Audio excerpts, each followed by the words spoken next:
Hey y'all, it's Nat. I hope you're having a terrific day today, and for this video we're going to be doing a flip through of my 2025 reading journal so far.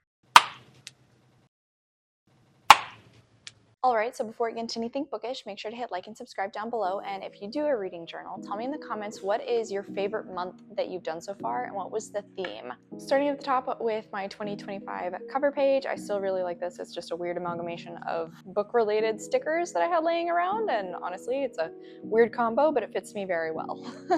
Then we have my reading goal spread, which overall is doing pretty well. I have read over 90 books, so I'm well on my way to my goal of 150. I've read 6 books that are more than 500 pages. I am 5 out of 12 nonfiction books, and then I have already finished out 6 series. So clearly, my goals, doing great. TBR for the year, not so well. So far, I have read 3 books out of these 10. If I'm being completely honest, I already don't know if either of these 2 are gonna happen. Plans change. But luckily, the 3 books I have read, every single one of them has come out to 4 stars, which is solid overall. And then these next 2 pages are my bingo boards. So this is what I do in order to keep myself on a little bit of a ban, but still allow myself to buy a book. So I have to get a bingo utilizing only books from my owned TBR in order to buy 1 book. So that means I have to read 5 books before I can get 1 book. Usually when I start to get down to like the last 1 or 2, I'll go ahead and create the next board, but honestly it's not been going so great because I've started to really focus on this board and still have these 2 to complete. So I need to officially close this baby out. Then I have a few of my reading challenges for the year. So starting at the top is Coffin Covers, which is a reading challenge that Jan hosts on her Patreon. So she gives you an object and you have to find that on the cover of a book and read it. So far, I've been doing pretty well. The only one I haven't completed was June. I did not read a book that had a snake on the cover, unfortunately. And then for the horror bingo I'm participating in, this is hosted by Wicked Reading. And you can see I have completed 1. Technically speaking, this was my free pick because I don't tend to read short stories, so I replace this with a free square. So this is a bingo, but it kind of feels like cheating. But I'm nearly to 2 other bingos, or 3 other bingos actually. So I need to continue on with this, and hopefully I will maybe manage to black out the board by the end of the year. We'll see. My best book contenders, I was initially planning to do like one of those flow graphs with each of my best books of the year so far, but I ended up changing my mind because, you know, it's always a possibility that I might read multiple favorite new books in a single month and have 1 month where I don't really read any. So I changed my mind on that. I haven't figured out what I'm going to do with this one, but maybe I'll utilize it and close it out at the end of the year.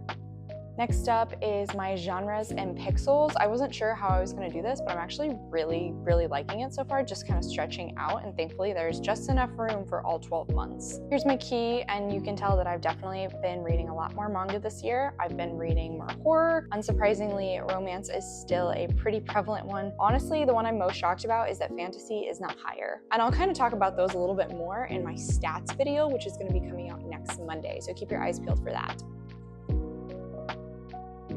Then I have my books hauled. So luckily I did not haul any in January, March, or April. February, I officially closed out my book of the month. I ended up buying 3 books from them to use up the last of my credits. And then unfortunately May and June have been kind of rough. So I've had more books that, you know, were serotonin purchases. There was also a Barnes & Noble near us that ended up going out of business. So of course it was hard to resist books there. I actually will have a book haul coming out later this month as well. Let's hope that the rest of the year goes a little bit better, maybe.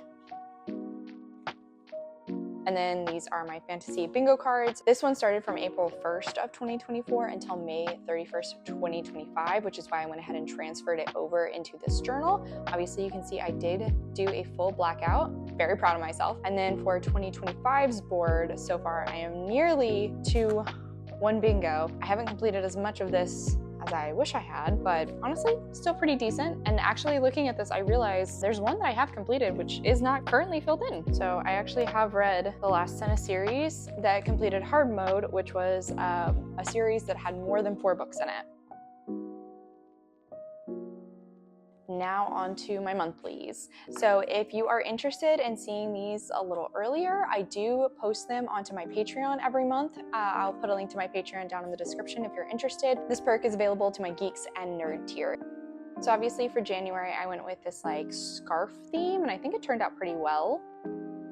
I took a little bit of inspiration from my book spread page from Jan Agaton's spreads. I actually really have been liking doing it this way, and it kind of allows me to track certain stats that I want to have easily available a lot better. And then I have also really started to enjoy filling out these recap pages at the end of the month. I initially was trying to do this favorites spread again, but honestly, this kind of fell off pretty quickly. February, of course, I had to do some sort of a pink and romance theme. It's just required, basically.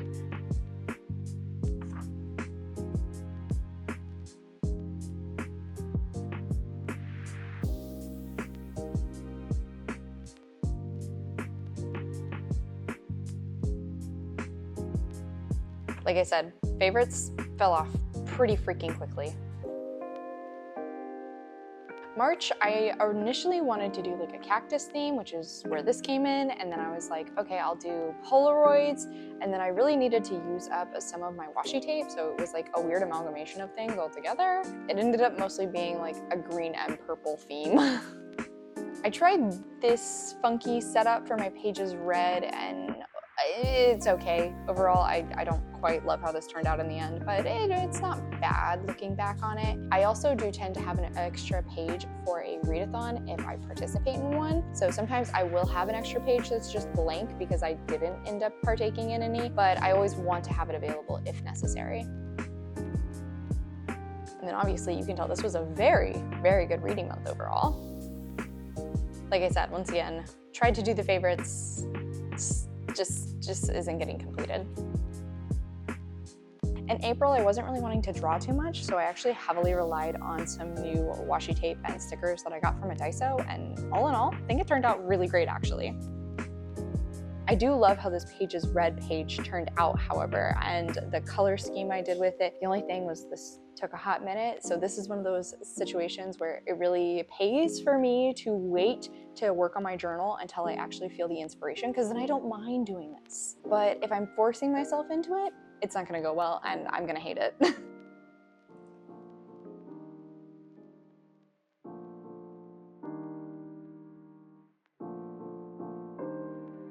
This time around, instead of really a favorites, I saw on 𝗖cie Hi:𝘁𝗰𝘁's Instagram that she does this like monthly hyperfixations, and I thought that was a cool idea, so I decided to do that.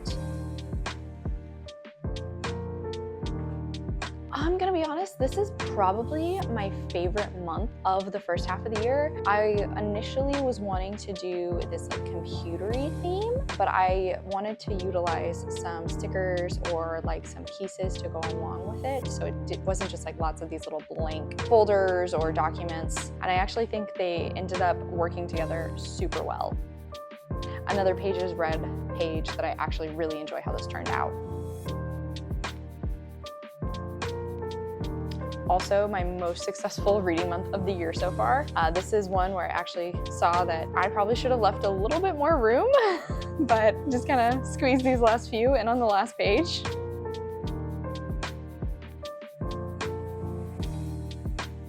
And then for June, in the past, I have always done some sort of a rainbow theme for June, but I wasn't really feeling rainbow this year, so I decided to go with like a fruity theme, because Pride Month, it's a little bit fruity. But I had been collecting these like different fruit stickers from random sticker packs for a while, and I thought now feels like an appropriate time to use them.